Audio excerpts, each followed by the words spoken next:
Hello, adventurers! My name is Chance. Welcome to my spellbook, and thank you so much for tuning into the 12th episode of our Dragonborn subrace series.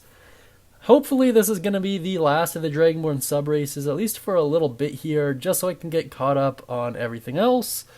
We're talking about the Ravenite Dragonborn, which is found in the Explorer's Guide to Wildmount module.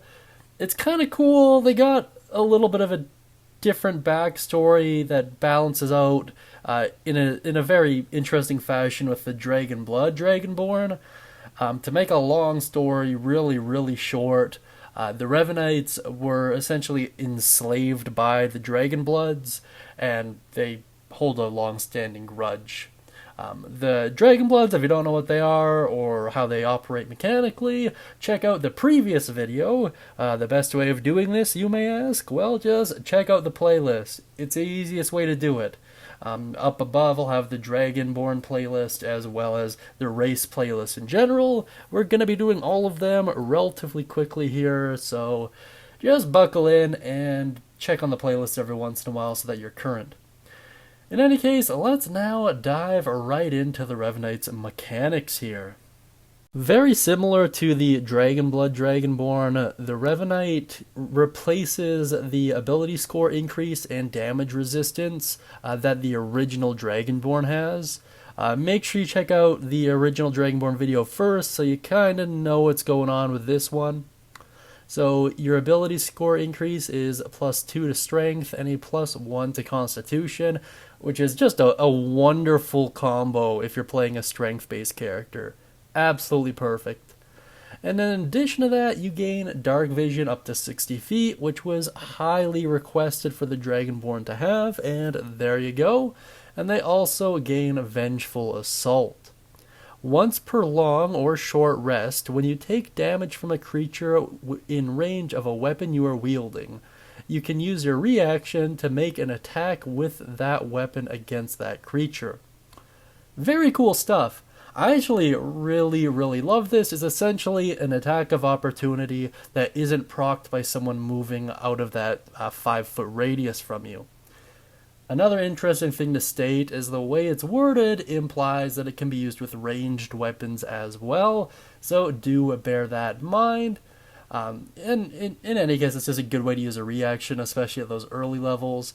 I get that it is only once per long or short rest, but, an extra attack action every combat is certainly able to help you out, especially if you're playing in a campaign where you can take multiple short rests throughout the duration of each session, which isn't too hard to find because it's really just an hour and it's just specified as light activity, so you could still be doing stuff. I don't know, I take lots of short rests in my game. I find them to be incredibly useful. In any case, overall, just really nice. And this, of course, balances out the more diplomatic essence that the Dragonblood Dragonborn seems to have. So it is really interesting to see the two diametrically opposed to each other. That +2 to strength and +1 to con, though, is absolutely perfect for any strength-based martial characters out there. Now let's move on to my personal thoughts here. If you can't tell, I'm a pretty huge fan of both of the Dragonborn subraces that were added in through Explorer's Guide to Wildmount. Whether or not your DM allows them in your game, I mean, who knows? Personally, I don't see a downside to either one. They're certainly better balanced than a lot of the marked races, which almost no DM allows, but for the most part, I find they fit in really neatly into the power scaling. They do kind of push you towards one element of play relatively early on. However, as you get more class features and feats, that's likely to become less and less important. By that, what I mean is the Dragonblood Dragonborn pushes you more towards the social elements of games by providing you with that advantage, and the Ravenite pushes you much more towards combat, primarily because of vengeful assault.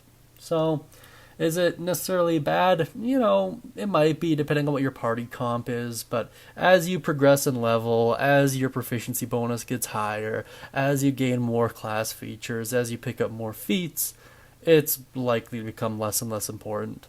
However, that +2 to strength and +1 to con is amazing, and that alone I would consider worth the loss of a damage resistance.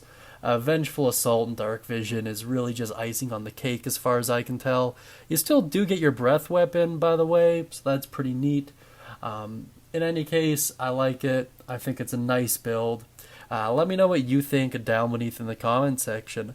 Mention any thoughts, questions, comments, or concerns you may have regarding it.